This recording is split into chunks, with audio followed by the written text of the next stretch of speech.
Good evening, parents. Mrs. P here again. Yes, it's me again. I said it.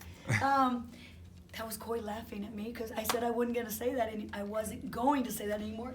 I'm going to try to do a real quick video tonight. Quick means like less than 7 minutes. I'm really going to try it to be quick, because I don't want to explain too much because I think it's going to be like jumbled, and the kids seem to get a lot better when we're just in class and they're with me. Today we made our graphic organizer on the metric system. Well, actually we've been making it all week. If you remember, I told you the other day we made one on the customary system, the system we use in the United States. 12 inches to a foot, 3 feet to a yard, 1,760 yards to a mile. And that gets very difficult because there are so many numbers that the kids have to try to remember in their head, and then they have to know, how do I convert from one to another? Now, we did talk about our rulings that even with the customary system, if we go to large to small, if we're going from a larger unit to a smaller unit, we multiply. And if we go from a smaller unit to a larger unit, we divide. We did talk about that with the customary system. But it still gets difficult because they have to remember all the different types of units that are under our measurements. And then they have to remember multiply, divide, which way am I going, big to small, small or large. They do have the graphic organizer. They're going to get to use it on their testing. Even the MAP test, I believe, gives them a graphic organizer that they can use. But they do need to understand the process of how it works. So I'm kind of giving them some helpful tools and little things that will hopefully jog their memory when they're doing it. Such as if we go back to the customary system, you got 96 inches. And you're going to want to turn that into feet. Well, if you look at that, inches are a smaller way to measure length. And I want to go to feet. So if my number here is bigger, and it's a smaller unit, 96 inches, and I want to go to feet, then my number over here is going to be a smaller number because it's going to be these small parts are going to be turned into bigger parts. Well, that's no different than the metric system, except it's supposed to be easier. One used everywhere else except in the United States, except when I told you imports and exports. They use the metric system. But the metric system is a little easier because it's only based on one simple little number, 10. When kids want to change things in the metric system from large to small or small to large, all they're multiplying or dividing by is 10.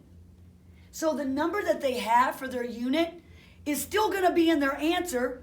They're just going to be adding zeros to the front or the back of their measurement, depending on which way they go. Larger units, smaller units. So I'm just going to give you a little bit of information, and then they have this graphic organizer with them with tons of information on it. In the metric system, there are 3 basic units, just like there are of measurement in the customary system. One measures length. In the metric system, it's just meter. In the customary system, it's inches, feet, yards, miles. You want to measure something in length with the metric system? It's the meter. If you want to measure weight, it's the gram.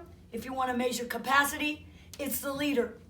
Then those things, when you start off at your basic unit in the center, can be broken into smaller parts, or they can be increased to larger parts. And so the larger parts we're learning are the kilo, the hecto, and the deca. The smaller parts are deci, centi, and milli. And all of these have a product or a purpose of a base 10 number. And I don't really mean purpose, I mean they have a place value of a base 10. A meter, a gram, and a liter all start at a basic unit of 1. Now you can have a gazillion of them. I can have 7 meters, but I need at least have 1 if I want to convert it into anything else. Well, if I want to convert that meter into a decameter, that decameter is 10 times as much. That meter into a hectometer, it's 100 times as much. Into a kilometer, 1,000 times as much. To the other side, deci, oopsie, put it in the wrong spot, it's 1/10 of a meter. So very small, 1/10. 1/100th, if I write it correctly today, or 1,000th of a meter. And that can work with any of the units in the metric system. Decagram, centigram, or centigram. These basic units are what you start with, and then you turn them into smaller or larger units, depending on where you go. Now, this means if I want to turn it into smaller, I'm going to still divide smaller to larger. I'm going to divide, but every time I do that, I got to divide by the number 10. Likewise, if I want to go larger to smaller, I have to multiply by 10. But the best and easiest way to do it, if they don't want to do all that work, since we know the metric system is on a base 10 number, they can just move a decimal, and that's it. And that's what adds the zeros at the back or zeros at the front, and the number remains the same. Quick example, because Coy's giving me like, you're on air, but you're going to be off in about 2 seconds, so stop talking. I'm going to give you a quick example. I did with your kids today. I got 9 grams. I want to turn it into kilograms.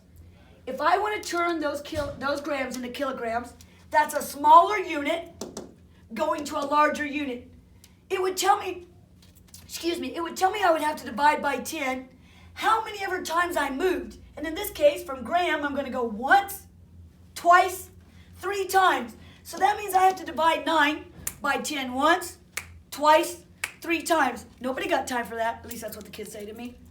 So instead of having to do that, since it's a base 10 system, all they have to do is move the decimal. And what do I mean by that? Any number that doesn't already have a decimal, the decimal goes at the back. Move it. How many times? Once, twice, 3 times. Once, twice, 3 times. What goes in the empty spots? 0. My decimal is now here. So 9 grams is equal to 0.009 kilograms. And your kids and I talked about that today as, does that make sense? Mrs. P, I got 9 grams. How do I only have 0.009 kilograms? Remember, those 9 grams, you're trying to put them into a huge kilogram. It's only going to take up a little bitty piece of that big part now. And it works the exact same, but going in the opposite direction, and the parts are going to get bigger. I want 9 grams to go to milligrams. Instead of going this way, I want to go to the right. So my 9 grams, decimal at the end, 1, 2, 3 times, 1, 2, 3 times, add zeros. So my 9 grams are 9,000 milligrams. And if you look, so small to large, the number gets smaller, and large to small, the number gets larger, because now those 9 grams are broke up into a bunch, and a bunch, and a bunch, better word, a whole lot of pieces. So the number becomes bigger. Okay, I think I'm about my limit. I'm probably almost really close to 7 minutes, hopefully less than 7. This is what we started today. The kids are going to be working on it tomorrow. I'll check in with them when I return. Ladies and gentlemen, have a great evening, and I'll see you back here later. Thank you, and have a good night.